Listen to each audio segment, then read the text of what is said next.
ஒரு பெரிய பணக்காரன் வீட்டுக்கு விருந்துக்கு போனார். அவங்க அழைத்திருந்தான், வீட்டுக்கு போறார். விருந்து தண்டப்படலாம் விருந்து வைக்கிறான், பயங்கரமா விருந்து வைக்கிறான். அப்படி விருந்து வைக்கும்போது அவன் ஒன்னொன்னா அவனுடைய பெருமைகளையெல்லாம் சொல்லிக்கிட்டே வரான்.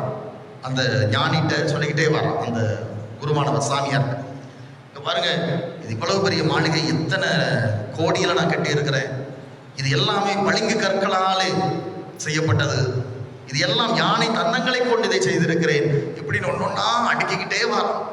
இவரும் அப்படியா அப்படியான்னு கேட்டுக்கிட்டே வரான்.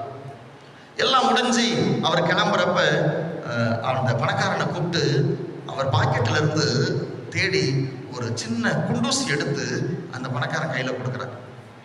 கொடுத்துட்டு, இந்த குண்டூசியை நீ பத்திரமா வச்சுக்க, அடுத்த ஜென்மத்துல நாம 2 பேரும் சந்திப்போம் இல்லையா, அப்ப என்கிட்ட தான் அப்படிங்கிறார். நாம 2 பேரும் இறந்து விண்ணகத்துல சந்திக்கிறப்ப அப்ப என்கிட்ட கொடு அப்படி.